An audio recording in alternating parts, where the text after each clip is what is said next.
It's good to have you join us on AD4 TV Radio News Update, coming to you live from Abuja, Nigeria's federal capital. I am Merciful Ajinamo.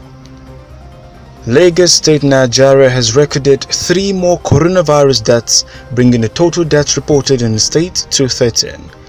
The Lagos State Health Commissioner, Professor Akin Abayomi, made this known in a statement on Saturday via Twitter. He said 2 of the fatalities had underlying health conditions, while 2 had no travel history or record with an infected person. The Commissioner for Science and Technology in Edo State, Nigeria, Emmanuel Agbale, has been kidnapped by unknown gunmen.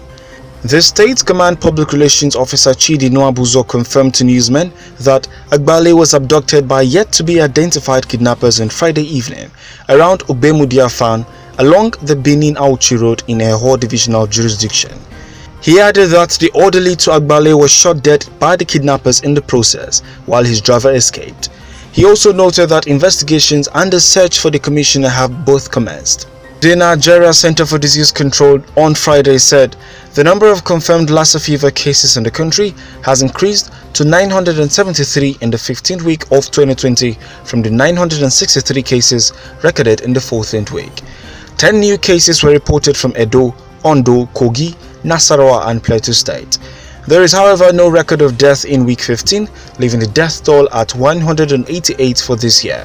And to the foreign scene, where Amazon, an e-commerce company, has employed the use of thermal cameras at its warehouses to speed up screening for workers with fever who could be infected with the coronavirus. The cameras measure how much heat the employees emit relative to their surroundings, which require less time and contact than the forehead thermometers earlier adopted by the company.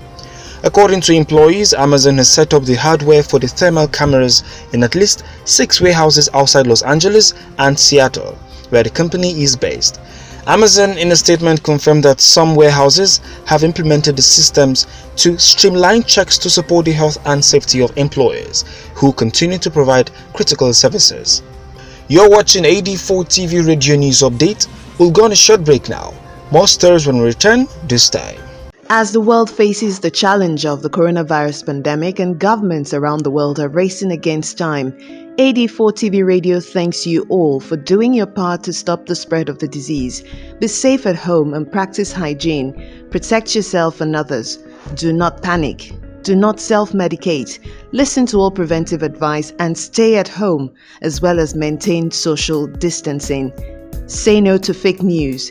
Get authentic updates from the Presidential Task Force on COVID-19, the Federal Ministry of Health, the NCDC, and of course, AD4 TV Radio, your credible and reliable channel.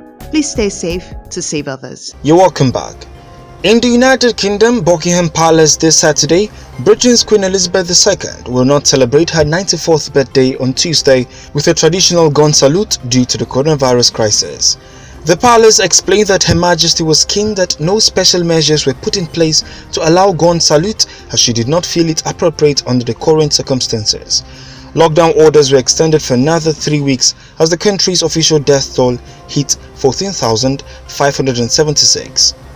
In response to reports alleging abuse suffered by hundreds of African migrant workers and students in China's city of Guangzhou, politicians from 5 African countries have called for an African Union investigation into claims of racial discrimination in China. Some of the politicians include South Africa's Mmusi Maimane, Uganda's Bobi Wine, and Zimbabwe's Nelson Chamisa, who wrote an open letter to South African President Cyril Ramaphosa in his capacity as the African Union chairperson. The Chinese government has, however, refuted claims of alleged ill treatment of Africans in the country and also assured the AU Commission chairperson Musa Faki Mahamat that it is working to improve the situation of African migrants in the country. In another development, the business rescue practitioners of South African Airways have tabled a proposal to terminate the employment of the airline's workers and offered severance packages at the end of April to the entire staff. According to the proposal, employees will be given severance packages plus a further severance pay calculated at 1 week's remuneration per completed year of service. The proposal states that parties have agreed that employment of all employees will be terminated by mutual agreement by 30th April 2020 due to the company's operational requirement. The termination will include all employment contractual obligations except for those who have to finalize company obligations like intellectual property and trade. The coronavirus disease has claimed the life of the president of Guinea's Independent National Electoral Commission, Mamadou Salif Kebe, who is said to have contracted the virus from one of the African civil society electoral experts who were in Guinea for the country's national referendum and legislative elections held on March 22, 2020.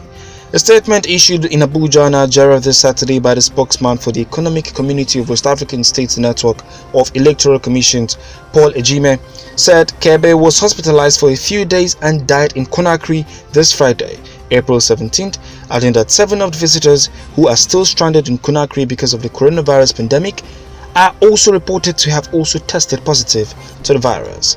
Chairman Nigeria's Electoral Commission, Professor Mahmoud Yakubu, described Kebe's passing as most unfortunate and a great loss to Guinea and West Africa. In another development, Lesotho's Prime Minister Thomas Thabane has deployed the military onto the state to restore order, claiming law enforcement institutions were undermining democracy. His announcement on national television came a day after the Constitutional Court overturned his suspension of Parliament as part of his coronavirus lockdown. The Prime Minister has so far resisted pressure to resign over the killing of his then-wife, Lipolelo Thabane, in 2017. Talking sport, former Tour de France champion Geraint Thomas has raised £300,000 for Britain's National Health Service after a 36-hour indoor cycling stint.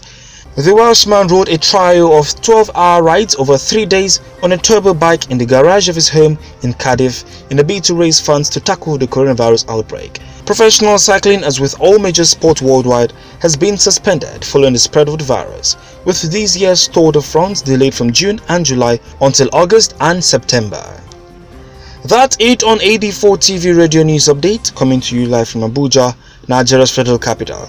You can join the conversation on our social media platforms at AD4 TV Radio on Facebook, Twitter, LinkedIn and Instagram. Please subscribe to our YouTube channel at AD4 TV Radio. Many thanks for watching. I am Merciful Ajinomo.